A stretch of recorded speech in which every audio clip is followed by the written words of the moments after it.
स्वागत है आपका आज की अपनी इस वीडियो में, जिसमें हम बात करेंगे कि the best way to attempt RUHS university exam. ठीक है, यूनिवर्सिटी एग्ज़ाम जो अब होने जा रहे हैं, सप्लीमेंट्री के एग्ज़ाम होने जा रहे हैं, उसका बेस्ट वे क्या है किसी भी पेपर को अटेम्प्ट करने का, उसके आंसर देने का। ये ना सिर्फ जो सप्लीमेंट्री एग्ज़ाम हो रहे हैं उन पे वैलिड है, ये जो मेंस एग्ज़ाम होते हैं आगे भी होते रहेंगे, जितने भी होंगे RUHS यूनिवर्सिटी के सेम पैटर्न पे। जो मैं स्पेशली बात करूँ तो नर्सिंग के, BSc नर्सिंग के या पोस्ट बेसिक BSc नर्सिंग के, ठीक है। तो उस पे आज हम बात करेंगे कि उसका सबसे अच्छा तरीका क्या है, best way to attempt RUHS exam. ठीक, सबसे पहले तो अपने बात करते हैं कि पेपर जो आता है उसके अंदर अपने मतलब कितने क्या सवाल आते हैं, ये सब चीज़ें देखेंगे अपन। ठीक है, ओके। तो शुरू करते हैं। सबसे पहले देखो, अगर मैं बताऊं आपको तो हर पेपर के अंदर अप्रोक्स 5 से 6 सवाल आते हैं, 5 से 6 क्वेश्चन आते हैं। और जहाँ तक आपको पता है कि जो लास्ट वाला जो क्वेश्चन होता है, 6th हो या 5th हो, वो हमेशा और में होता है। ठीक है, क्या तो ये करो क्या फिर इधर वाला करो, मतलब इन दो में से एक करो। ठीक है, और में होता है। बाकी जो ऊपर जो क्वेश्चन आते हैं उसमें क्या क्या पैटर्न आता है आप वो देखो। कुछ आते हैं जो कंप्लीट 16 मार्क्स के आते हैं, ठीक। कुछ आएंगे A और B, दो आते हैं 8-8 मार्क्स के, ठीक। फिर कुछ आते हैं जिसमें वो शॉर्ट नोट्स जिसको बोलते हैं अपने शॉर्ट नोट्स, जो कि 4-4 नंबर के आते हैं, 4 मार्क्स ईच, ठीक। ये 4 शॉर्ट नोट्स आते हैं, ये 5 आते हैं, उसमें से आपको करने 4 ही होते हैं। देखो मैं बताऊँ, ध्यान आपको क्या रखना। स्टूडेंट्स गलती क्या कर जाते हैं कि सबसे पहले तो वो पेपर का ये नहीं समझते हैं कि सवाल कितने पूछे गए हैं और अपने को करने कितने हैं। सबसे पहले जाते ही तो हेडिंग पढ़ो, पेपर किसका है, कोड क्या है, एग्ज़ाम कोड क्या है, फिर उसके बाद में कितने क्वेश्चन करना कंपलसरी है। ठीक है, कितने क्वेश्चन करना कंपलसरी आपको, ये सब चीज़ों को आप देखो ना, फिर आपको एक आइडिया लगेगा कि 5 सवाल ही करने इसके अंदर। ठीक है, फिर अब बात करते हैं कि आंसर शीट जो आती है, RUHS जो आंसर शीट देता है उसकी बात करते हैं। RUHS की आंसर शीट आप सबको पता है 40 पेज की आती है, A4 साइज़ की, 40 पेज A4 साइज। ठीक है, और वहीं आपके क्वेश्चन जो हो रहा है, जो पेपर हो रहा है, वो कितने मार्क्स का है, 80 मार्क्स का है ना, 80 मार्क्स का आपका पेपर है। अगर 80 मार्क्स का आपका पेपर है और 40 पेज का आपका आंसर शीट है, तो 80 डिवाइड बाई अगर 40 करते हैं तो 2 मार्क्स पर पेज आप कैरी करते हो। ठीक है, 2 मार्क्स पर पेज आप कैरी करते हो। अगर आप एक पेज भर रहे हो तो कहीं ना कहीं आप 2 मार्क्स का कंटेंट लिखना है, और वही फॉर्मूला है RUHS के एग्ज़ाम का। ठीक है, अब मैं बताता हूँ। अब एक चीज़ और देखो, 3 घंटे का पेपर है, 3 आवर्स। ठीक है, 3 घंटे का आपका पेपर है, 5 से 6 सवाल आपके आते हैं। ठीक है, अगर 6 सवाल मानते हैं अपने, 6 क्वेश्चन आते हैं आपके, तो एक क्वेश्चन कितने मिनट का आपको कितने मिनट मांगता है, तो 1 क्वेश्चन आपसे मांगता है 30 मिनट, 30 मिनट आपकी डिवाइड होती है। ठीक है, वहीं अगर अपने मानते हैं कि 5 क्वेश्चन है, ठीक है, तो अपने पास 180 मिनट थी, तो देख लो अब आप, 5 थी 15 और ये 3, 36 मिनट आपको एक सवाल के मिलते हैं। ये सिर्फ इतना सा डिफरेंस होता है 6 क्वेश्चन और 5 क्वेश्चन में। मेजरली 6 क्वेश्चन आते हैं, तो आप 30 मिनट में एक सवाल को कैसे भी करने की सोचो। ठीक, अब आगे और बात करते हैं सेम इसी पे। चलो, ये तो होगी कि आपने एक क्वेश्चन को टाइम कितना देना है, 30 मिनट देना है। इमेज बहुत दिक्कत होती है स्टूडेंट के साथ में कि वो टाइम मैनेजमेंट ही नहीं कर पाते। फर्स्ट क्वेश्चन है उसको ही 1 आवर में कर रहे हो, अरे भाई आगे भी तो आपको 4 से 5 सवाल करने हैं, उनको कौन करेगा। तो ये चीज़ आप ध्यान रखो कि जैसे ही आपका आधा घंटा हो जाता है, ठीक है, मतलब 30 मिनट आपकी कंप्लीट हो जाती है, तो आप उस क्वेश्चन को कोशिश करो 30 मिनट के अंदर पूरा करने की। ठीक, सबसे पहला तो यही है। अब मैं बताता हूँ कि करना कैसे है। ठीक है, अब देखो, मान लो आपके पास में 6 सवाल हैं, ठीक है। अब आपको ये पता है कि 6 सवाल कितने नंबर के हैं? 80 नंबर के हैं। पेपर कितने नंबर का आपका? पेपर भी 80 नंबर का है, मतलब 80 नंबर का पेपर है। और आपके पास में सीट कितनी है? 40 सीट है। आपके पास में 40 सीट है। तो अब आपको ये पता है कि एक पेज जो है, एक पेज जो है वो 2 नंबर कैरी कर रहा है। तो आपको पता है कि जो फर्स्ट क्वेश्चन है वो 16 मार्क्स का है, ठीक। और अपना एक पेज कैरी कर रहा है 2 नंबर।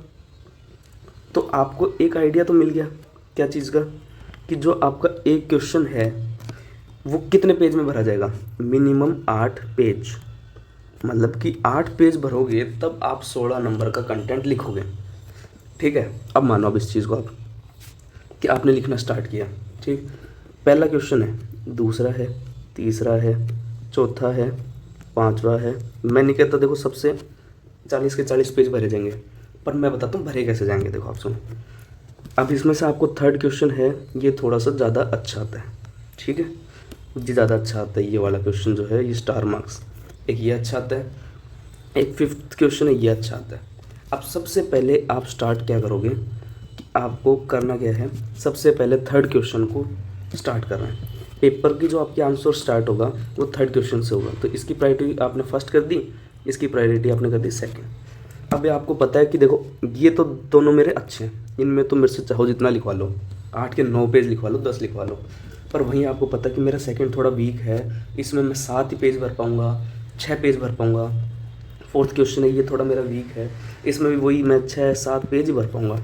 तो आपको कहीं ना कहीं एक अंदाज़ा लगा लो। देखो ये सब काम जो करना होता है ना, ये शुरुआत के 10 मिनट में ही करना होता है। 10 मिनट भी आप मत मानो, ये 5 मिनट भी पेपर को एनालिसिस कर लो, खूब टाइम आप आराम से। शुरुआत के 5 मिनट में आप पेपर को एनालिसिस कर लो, उसके बाद में आप पेपर अटैम्प्ट करना स्टार्ट करो। आपने क्या किया, थर्ड क्वेश्चन को अटैम्प्ट करना स्टार्ट किया। आपको पता है कि सेकंड और फोर्थ क्वेश्चन मेरा वीक है, इसमें मैं कहीं ना कहीं पेज कम ही भर पाऊँगा, खाली छोड़ने से तो क्या ही मतलब है। आप क्या करो, थर्ड क्वेश्चन को 8 की बजाय 9 पेज में कर दो, ठीक है। फिर आपने फिफ्थ क्वेश्चन किया, फिफ्थ क्वेश्चन आप कर रहे हो, ये भी आपको पता है मैं आराम से इसके अंदर अच्छा पेज भर सकता हूँ, इसको भी 9 पेज में कर दो, ठीक है।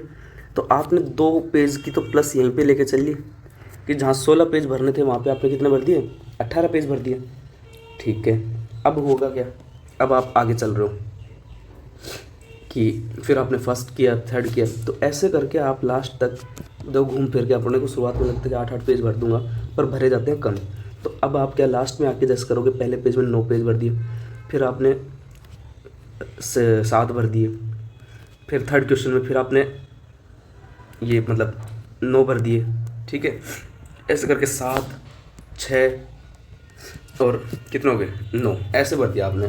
तो आप 3 का तो एडवांस लेके चल रहे हो ना। देखो यहाँ एक एक पेज एडवांस लेके चल रहे हो, यहाँ एक एक कम लिया, यहाँ 2 पेज कम हुए, तो टोटल आप घूम फिर के 39 पेज भर दिए। चलो मान भी लिया आपको कम आया, ये 9 नहीं भरे गए, ये 8 ही पेज भरे गए, तो भी आप 38 तो क्वेश्चन कर ही रहे हो ना, 38 पेज तो भर ही रहे हो 40 में से। आप फिर आप अंदाज़ा लगा सकते हो, फिर आप अनुमान लगा सकते हो कि आपको 38 पेज में से कम एक एक नंबर भी मिलता है, एक चौथाई नंबर भी, ये मतलब एक चौथाई नंबर भी मिलता है। तो आपके यहाँ से तो नंबर आएंगे 38, ठीक।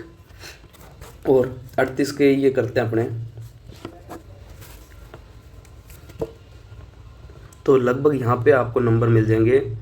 आपको जब एक चौथाई एक्स्ट्रा अगर मिलता है प्रत्येक पेज पे, तो आपको मिल जाएंगे 47 मार्क्स, ठीक। इस चीज़ को आप समझो कि पेज भरने से क्या होता है, आप निश्चिंत हो जाते हो कि यार मेरे को 1 नंबर तो प्रत्येक पेज में देगा, किसी में 2 देगा, किसी में 0 देगा, तो 1 नंबर तो आपका एवरेज होगा। अगर एक चौथाई नंबर भी देता तो 47 नंबर है। आपको पास होने के लिए चाहिए मैक्सिमम, मैं बताता हूँ कितना चाहिए होता है आपके, 80 नंबर का पेपर, 20 नंबर सेशनल के, ठीक है।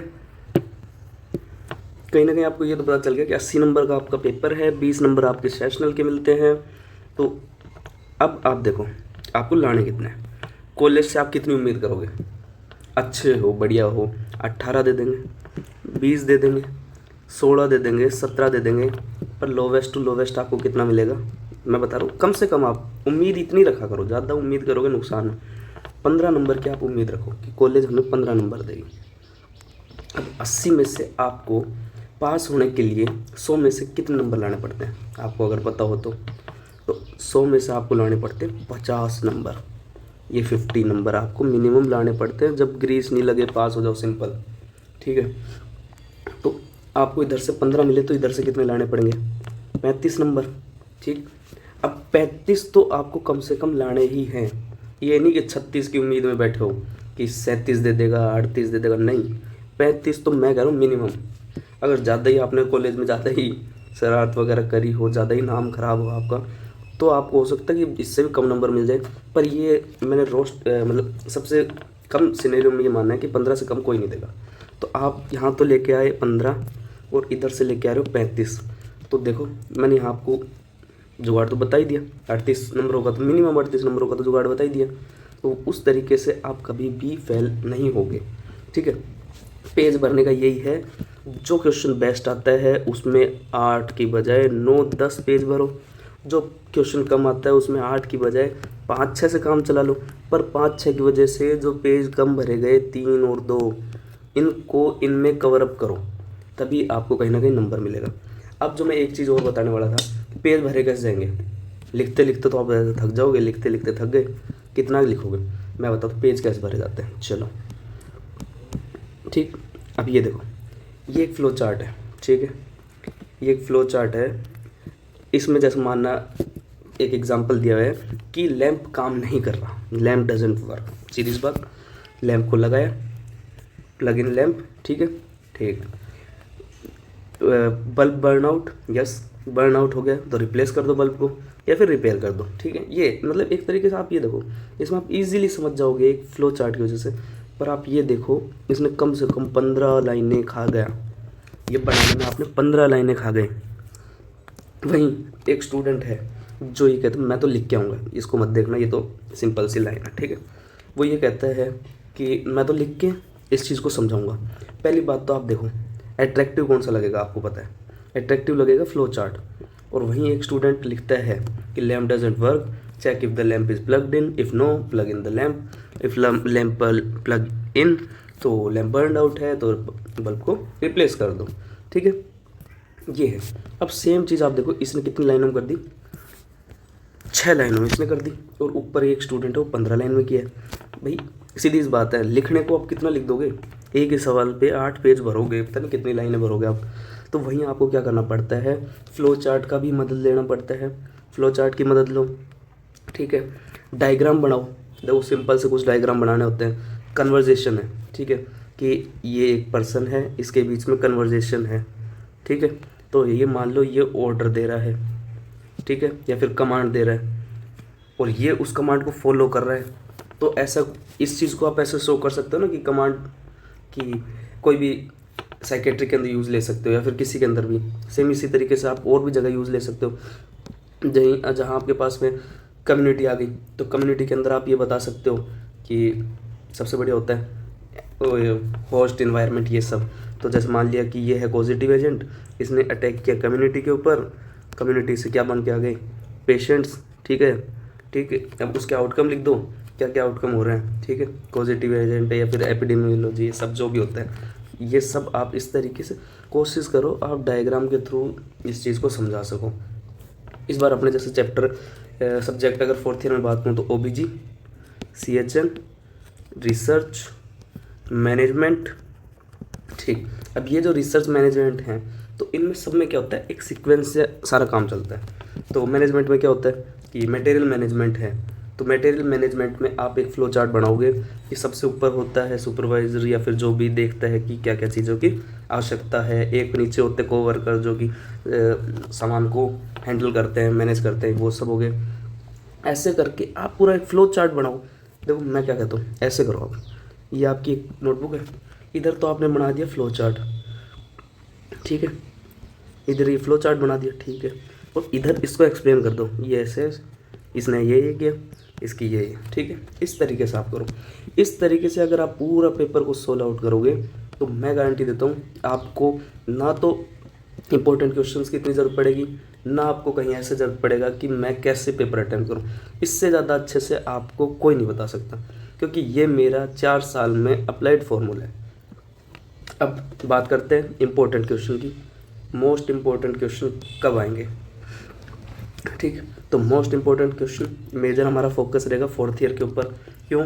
क्योंकि 4th ईयर की सप्लीमेंट्री एग्ज़ाम वही स्टूडेंट्स दे रहे हैं जो मेंस में नहीं बैठ पाए और या फिर मेंस में बैठे थे पर फेल हो गए।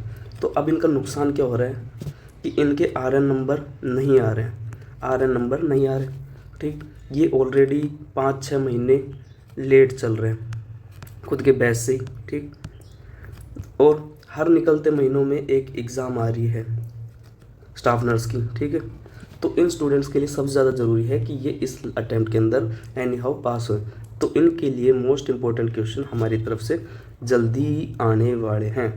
तो आप निश्फिक्र रहें। हम देखो इम्पोर्टेंट क्वेश्चन आपको दे दें पर उसमें आना भी चाहिए। आप एक विश्वास के साथ में इम्पोर्टेंट क्वेश्चन देखते हो किसी के भी, और अगर वो आ ही नहीं रहा है तो फिर आपने तो टाइम वेस्ट कर दिया ना मेरे कहने पे। तो कहीं ना कहीं मैं वही सोच रहा हूँ कि अगर आपको मैं इम्पोर्टेंट क्वेश्चन दूँ तो वो ज़रूर आए। उसमें से ना करते अगर मैं 80 नंबरों का मटेरियल दे रहा हूँ तो आप कम से कम उसमें से 45 से 50 नंबर तो मिनिमम एज इट इज़ आने चाहिए ना।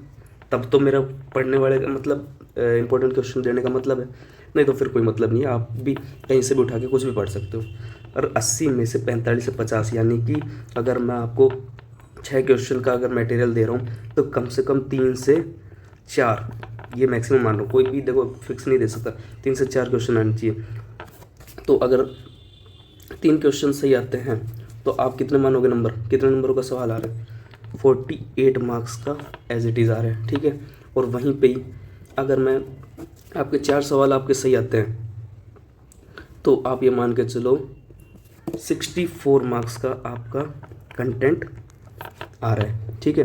तो मैं ये मानता हूँ 6 में से 3 से 4 क्वेश्चन अपने इंपॉर्टेंट क्वेश्चन में से पढ़ें, तब तो मतलब है अपना इंपॉर्टेंट क्वेश्चन देने का, अदरवाइज़ नहीं। तो मैं बहुत जल्दी ही 4th ईयर के लिए इंपॉर्टेंट क्वेश्चन लेके आ रहा हूँ। आप चैनल को सब्सक्राइब कर लो, टेलीग्राम को ज्वाइन कर लो, जिससे अपडेट मिले। आप कल को देखो गायब हो जाए चैनल, आपको दिखे नहीं तो फिर आप कैसे पता करोगे। तो इसलिए मैं आपको कह रहा हूँ आप चैनल को सब्सक्राइब कर लो, टेलीग्राम को फॉलो कर लो और वीडियो को लाइक कर दो। धन्यवाद। आज की वीडियो में बस इतने। जानकारी अच्छी लगे हो तो चैनल को सब्सक्राइब जरूर करें।